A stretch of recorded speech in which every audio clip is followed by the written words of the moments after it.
Theorem let G be a group. G एक group है और उसके दो एलिमेंट्स हैं ए एंड बी। हमने ये शो करना है कि जो ऑर्डर है ए बी का और बी ए का ये बराबर है। तो आइए इसके प्रूफ की तरफ चलते हैं। हम अज्यूम कर लेते हैं कि जो ऑर्डर है ए बी का वो है एन और बी ए का जो ऑर्डर है उसको हम अज्यूम करते हैं एम।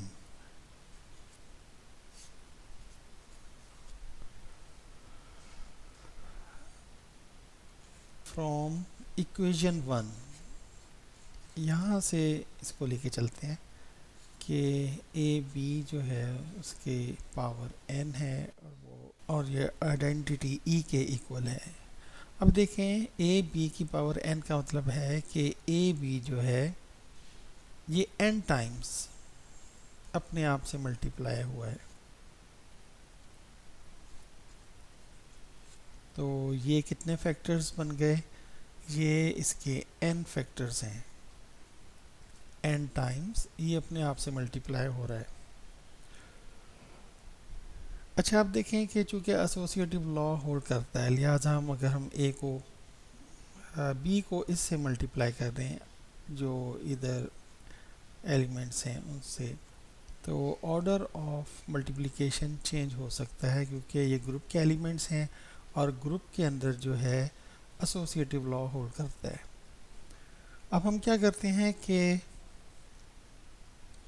ए इनवर्स को दोनों साइड्स पे मल्टीप्लाई कर देते हैं। ए इनवर्स को यहाँ भी मल्टीप्लाई कर देते हैं, यहाँ भी मल्टीप्लाई कर देते हैं। ए इनवर्स ए से मल्टीप्लाई होगा तो क्या होगा, आइडेंटिटी आ जाती है। बाकी अंदर B A and so on, B A और आखिर में ये वाला बी इधर है, ये ए इधर है, ये इससे आ जाएगा। और इन्वर्स को जब आइडेंटिटी से मल्टीप्लाई करेंगे तो A inverse as it is आ जाएगा।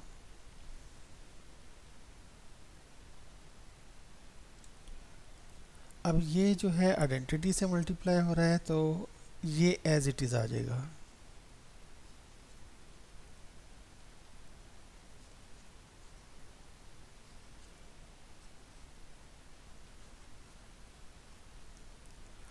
अच्छा यहाँ देखिए कि अगर हम यहाँ पर ए से मल्टीप्लाई कर दें दोनों साइड्स को,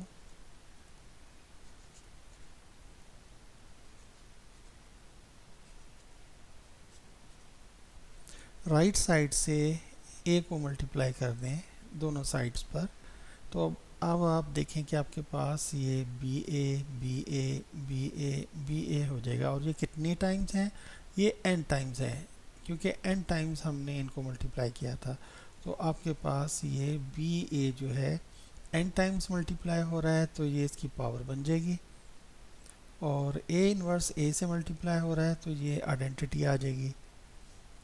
लेकिन आपको पता है कि बी ए का जो ऑर्डर है वो m है by 2।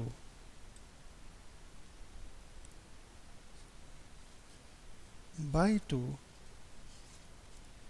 The order of V A is m। तो देयरफॉर यहाँ से हम कह सकते हैं कि जो ऑर्डर है m मस्ट डिवाइड, ये ज़रूर डिवाइड करेगा n को। ये हमारे पास एक रिजल्ट आ गया है, इसको हम नाम a का दे देते हैं। फ्रॉम इक्वेशन 2 हमारे पास ये है कि जो बी ए है उसका ऑर्डर m है, मतलब बी ए की पावर m जो है तो रिज़ल्ट इक्वल होगा आइडेंटिटी के। बी ए की पावर m का मतलब है कि बी ए को आपने m टाइम्स मल्टीप्लाई किया है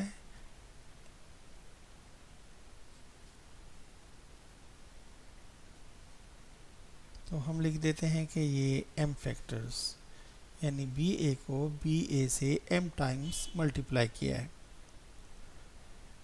अच्छा, चूँकि एसोसिएटिव लॉ होल्ड करता है, अब हम ऐसा करते हैं कि यहाँ पे जो b है इस साइड पे, लेफ्ट साइड पे b के इन्वर्स से मल्टीप्लाई कर देते हैं on the both sides.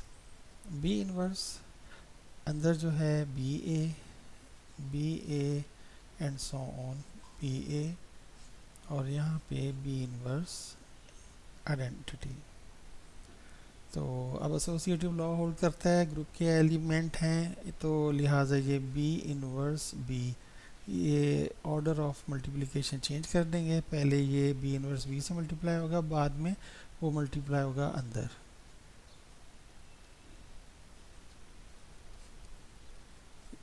b inverse को आइडेंटिटी से मल्टीप्लाई करें तो b इन्वर्स आ जाता है। यहाँ b इन्वर्स को b से मल्टीप्लाई किया, आइडेंटिटी आ गई। आपके पास ये ए बी, ए और इसके आगे बी होगा, वो इस तरह ये आ गया बी ए। आइडेंटिटी है तो जो रिज़ल्ट है वो ये आ जाएगा। ये ए बी से पहले ए होगा, उसको हम लिख लेते हैं, और ये ए यहाँ लिख लेते हैं। अब आप दोनों साइड्स को